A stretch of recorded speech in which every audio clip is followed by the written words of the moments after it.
What's going on, everybody? It's Brian, and this is video 2 in my PC build series. And in this video I'll be unboxing the case that I chose for my PC. This is the Thermaltake Armor A60. This came out at the middle of last year, so pretty close to a year ago. And for the most part it's a fairly decent case. I mean, it's all black and it has blue LED fans all over the place. It has a little side slot, not a slide slot. On the right side, as you can see down there, and it basically lets you hot swap 3.5-inch hard drives or a solid state drive if you want to do that. It has plenty of expansions, or not expansion slots, it has plenty of bays for your hard drives. It has 3 5.25-inch optical drive slots, and it also has a 3.5, I don't know if it's 3.5 or 3.25, and I'll be using that for a media card reader. But I'll be showing you more features about the case in a minute, but first we need to take it out of the massive box. So let's take a quick look at the other side of the box. Let me move the camera down a little bit. So it's a fairly good case when it comes to cooling. It has an intake on the front, exhaust on the top, and an exhaust on the back, and there's also a side intake. There's no side fan, you'll have to get that separately, but there's plenty of room inside. I should be able to manage my cables fairly well.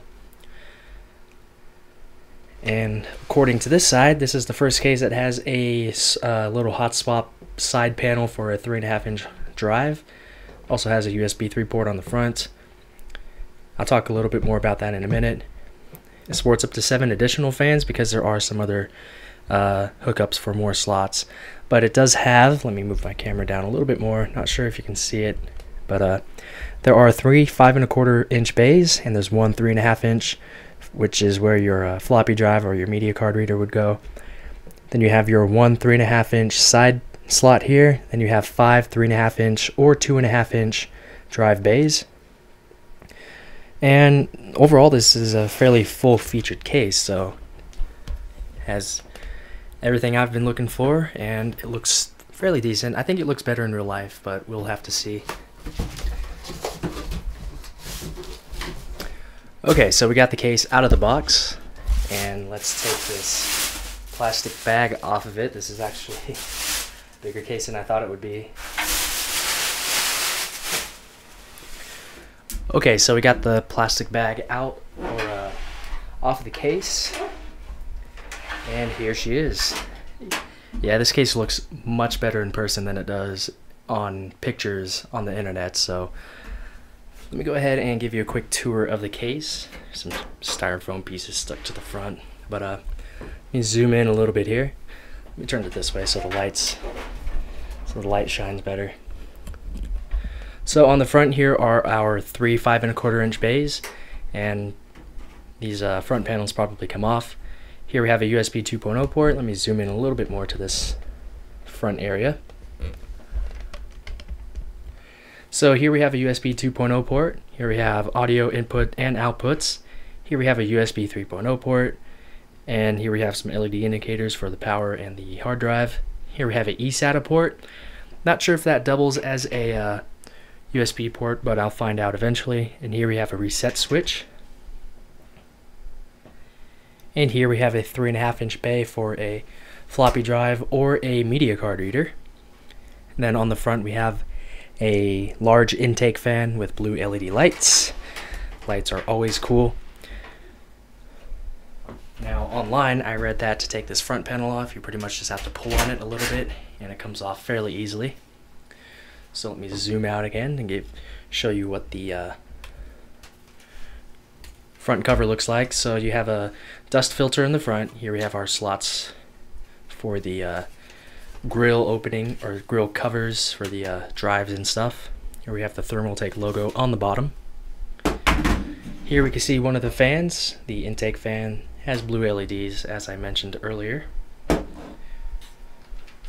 Go ahead and pop that back on.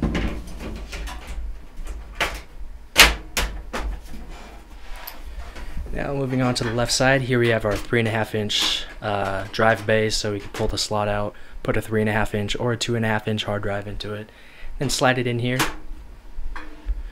Then here we have a side panel window.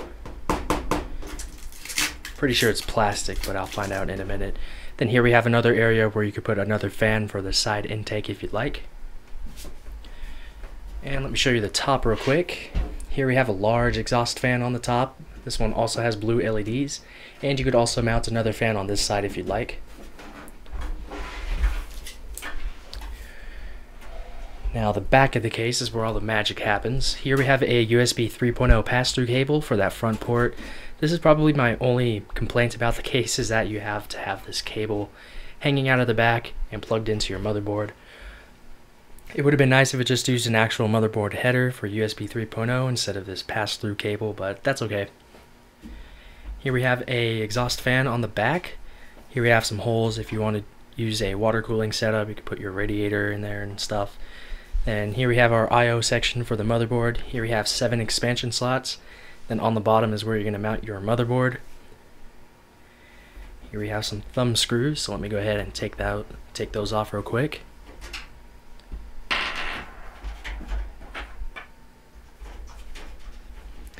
But yeah, I was sort of hesitant to get this case because online it didn't look too great, but it definitely looks a lot better in person. So here is the inside of the side panel, one of the side panels, because the other side comes off as well. Now at the bottom of the case there are some ventilation areas. You could mount another fan down there so you could push air from the bottom, and there's also an air filter for the power supply fan.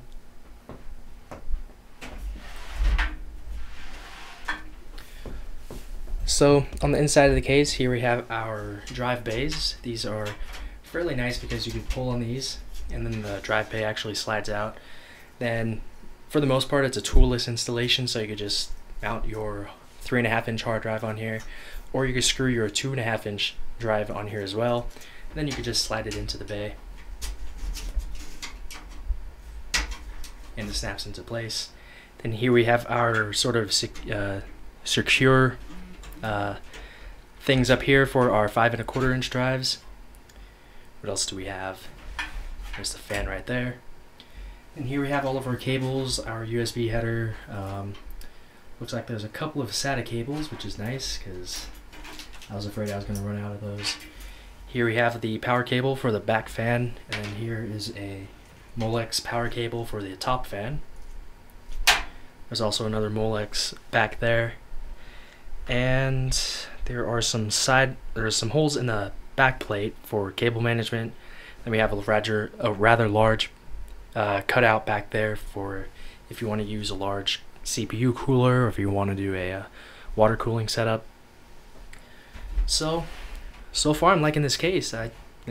Once again, it looks a lot better in real life than it does online. So that was a quick unboxing and overview of the Thermaltake Armor A60 case. And that's it. So if you have any comments, questions, or suggestions, you can leave them down below in the comments area. But that's it with the video, so I'll see you all very soon.